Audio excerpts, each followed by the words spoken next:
We had to put in our 30-day notice and ask for the 10-year-old girl to be removed from our home. Her behaviors were very extreme, not mild ADHD.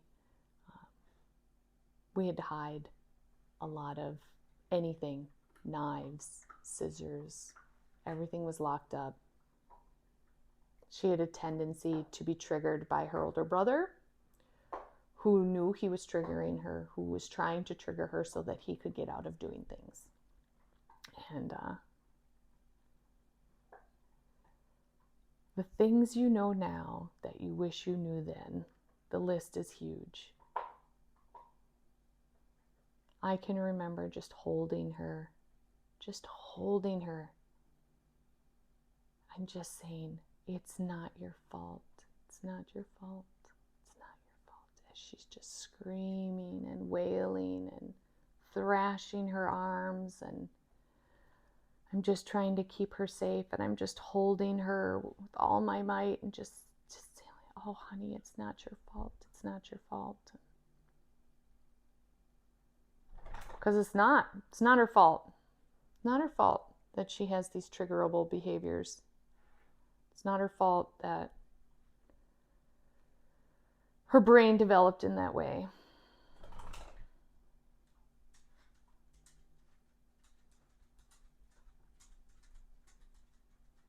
It's not her fault. However, I have to know my limits, and even though I put in a ton of work, I was still working full-time as a teacher, going to work. My husband was working full-time as a teacher, going to work every day.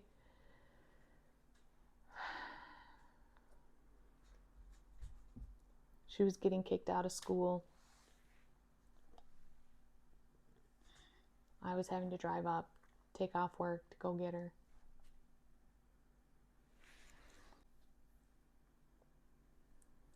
One night, she threatened to kill herself by hanging herself with a belt from the ceiling fan. So we had to call the police, have her taken to the ER for an assessment. Whether or not she was actually going to do it isn't important. We had to do it. We had to take her in.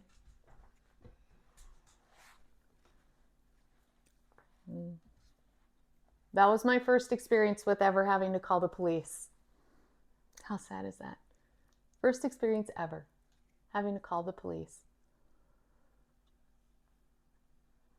My 10-year-old foster daughter is attempting to hang herself from the ceiling fan with her belt.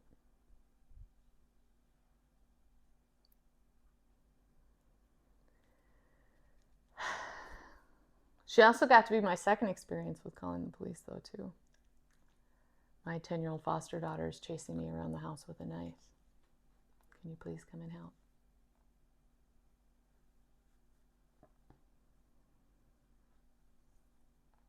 She was my first experience with the county mental health unit.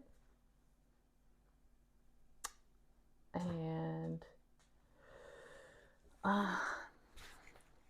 I would have to go and pick up her biological mom from wherever she was at the time, because I am not a legal guardian and I'm not legally able to commit a minor to mental health. We needed her biological mom because it was after hours. There was no way I was going to find a social worker to help me. So I call her mom, tell her this is what's going on. I have to take her in. Can I come and get you? Will you ride with? Sometimes it's 2 o'clock in the morning. So I go pick her up. Man, you learn a lot of stuff about yourself when you put, I don't know, if I'm putting myself in the situation or I was put in the situation. When the situation presents itself, And you have to do things completely out of your comfort zone. Here I am, 20-something white girl.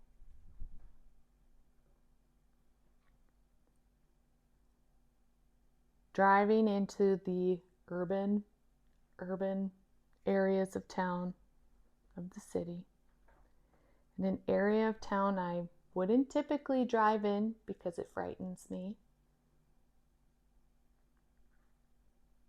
2:00 in the morning. To pick up a woman I have never met.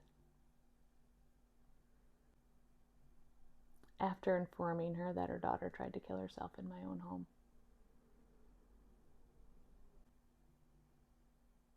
Wow. Yeah. Biological mom and I decided that she could come back to my house. That the threat she was presenting to herself was simply for attention at the time. That I would watch her closely. She came home. Or back to our house. At the time it was her home.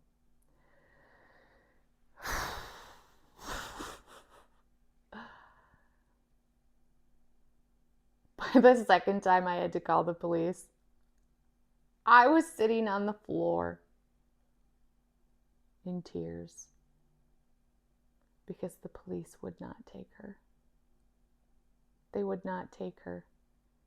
They were refusing to help besides be present because they had had a negative experience a couple of days before and they were being sued for trying to take someone in for mental health care.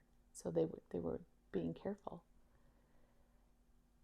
And they kept saying they can't take her rights away. As I am sitting there going over and over in my head, what am I going to do? I have 3 other children I have to keep safe.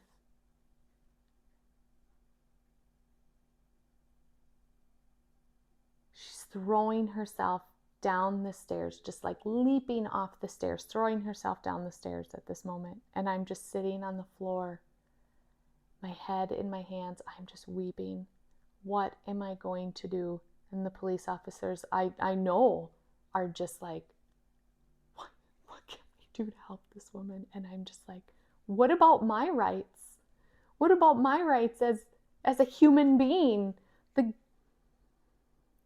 How is this behavior okay in my home? What am I supposed to do about it? How can I keep myself safe? How can I keep these other children safe? Finally, it was, it seemed like half an hour, but it was probably only like 7 minutes.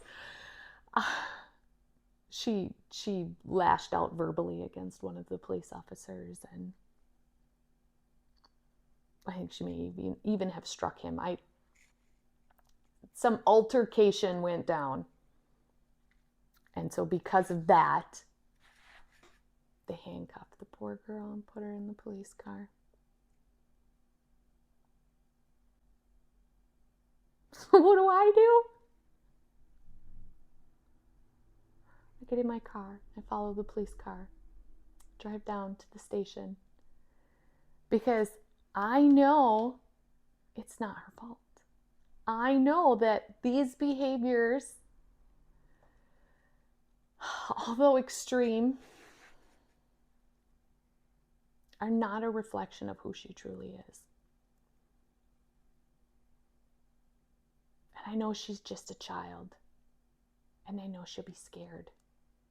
And I don't want this experience to damage her more.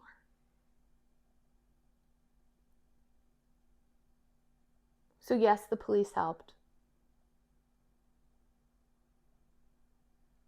But did they? I don't know. They helped the situation end. The behavior stopped. That was helpful.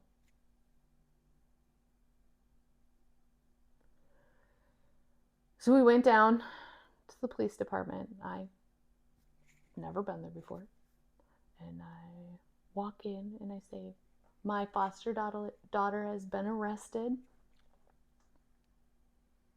She's a minor. Can I please be with her?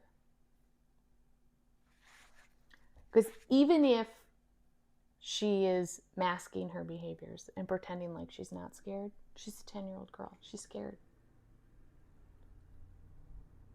So I go in and I hold her hand.